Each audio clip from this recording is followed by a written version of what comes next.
They called him the Hollow King, as if a name could explain a silence that had lasted for centuries.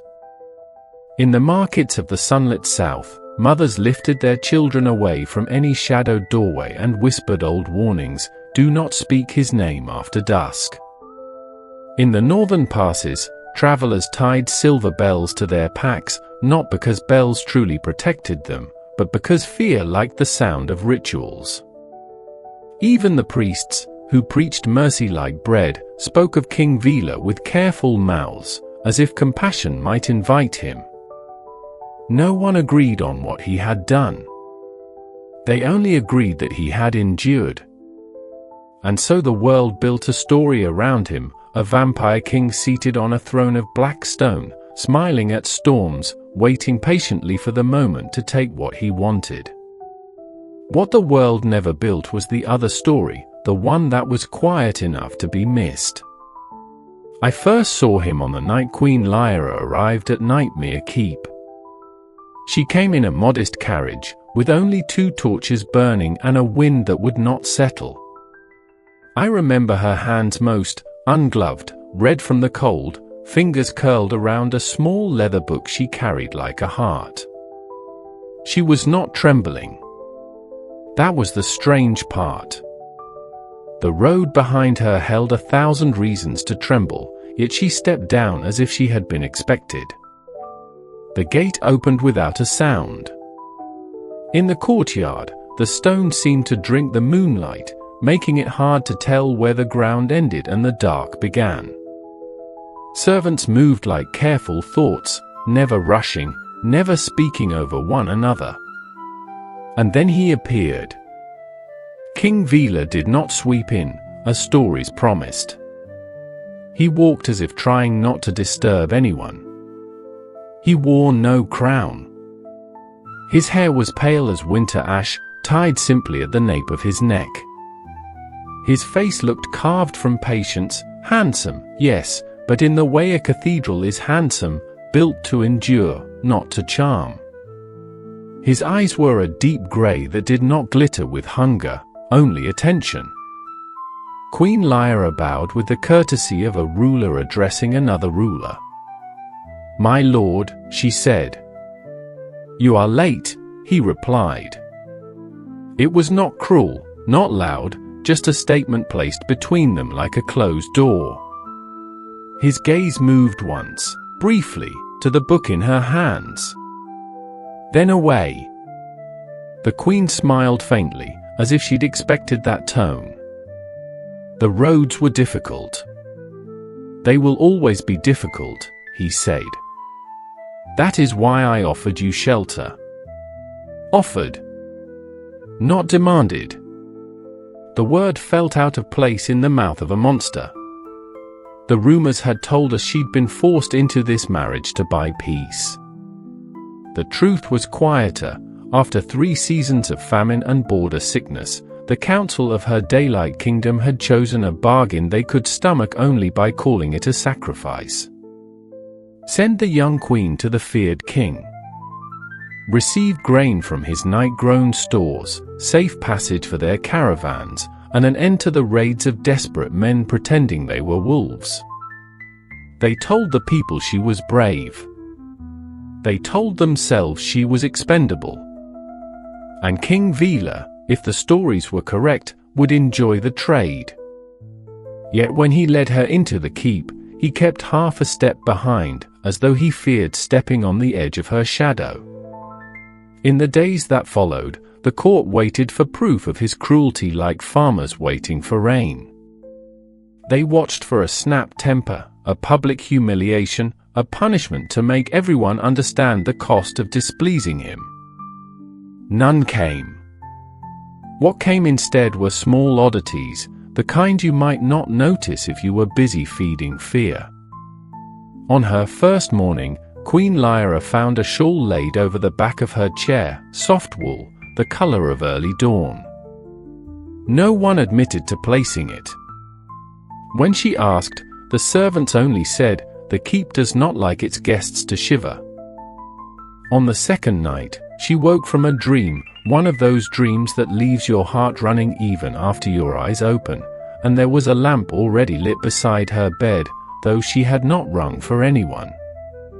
The flame was steady, unflickering, as if the air itself had decided to be gentle. And once, when she wandered into the western corridor and paused before a tall stained glass window, she whispered without looking back, "He had these repaired." I had been carrying linens, trying not to make noise. "The king?" I asked. She nodded. The glass was cracked. The sun used to pour through wrong. Her voice softened. He said nothing. He just fixed it. It was a strange kindness, not a gift meant to be seen, but a correction meant to spare her. King Vaelor, for his part, behaved as if she were merely a treaty with a pulse. He attended the formal dinners and spoke of weather, roads, storage cellars. He never raised his voice. He never touched her, not even to guide her through a crowd. If she addressed him, he answered politely and briefly, like a man afraid that a longer conversation might become a confession. The court mistook it for disdain. But I began to notice where he stood.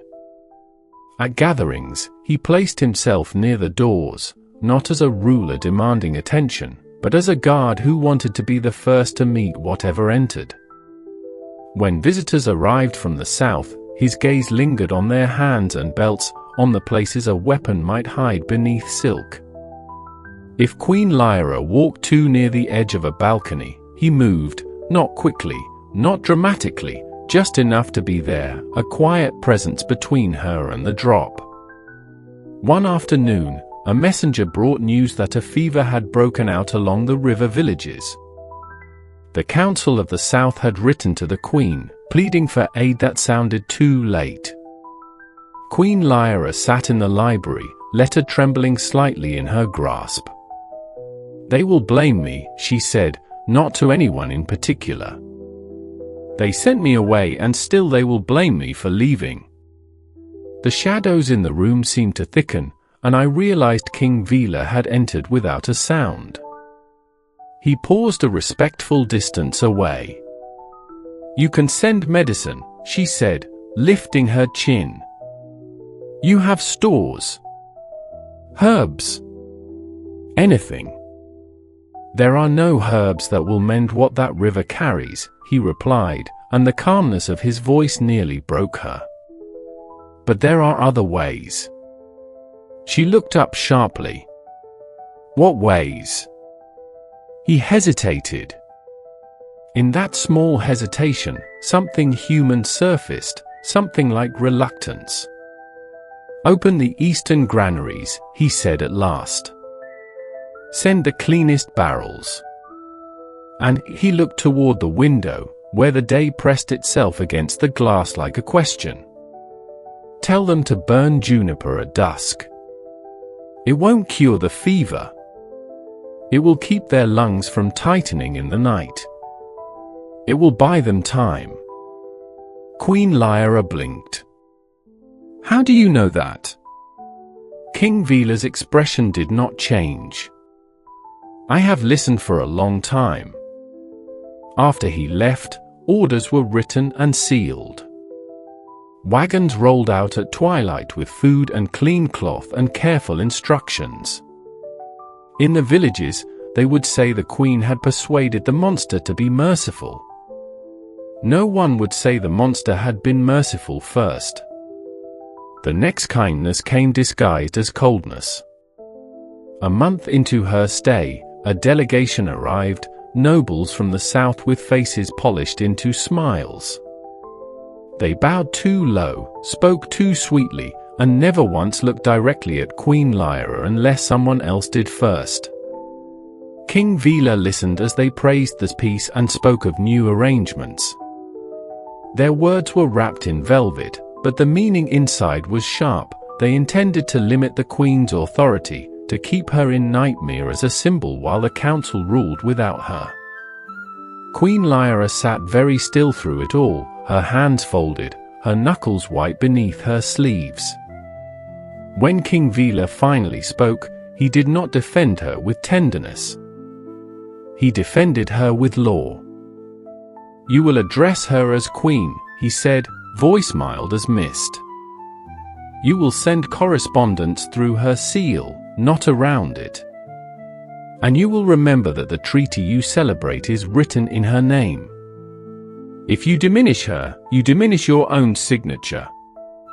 One noble laughed, trying to make it seem like a joke. "Surely, my lord, a queen in exile." King Vaelor's gaze lifted. It was the first time I understood why the world feared him. Not because he looked murderous, but because something ancient looked out through his eyes, something that did not need to prove itself. "You have misunderstood," he said softly. "She is not in exile. She is under my protection."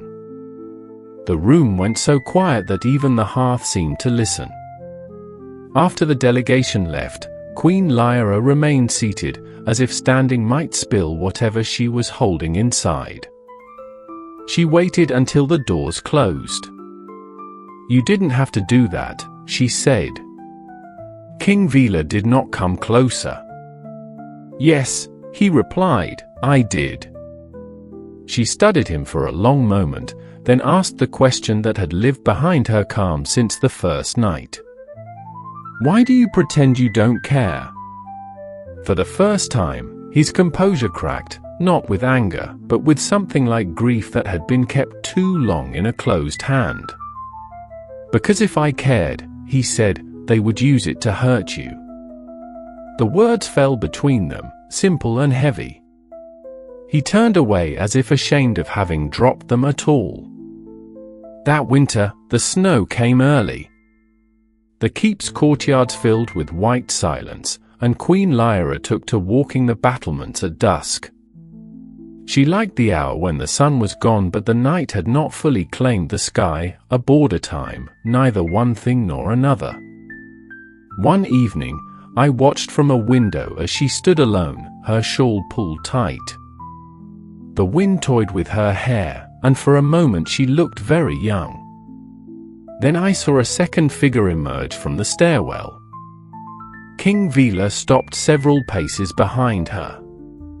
He did not announce himself. He did not intrude. He simply stood there, allowing her to remain alone while refusing to let her be unguarded.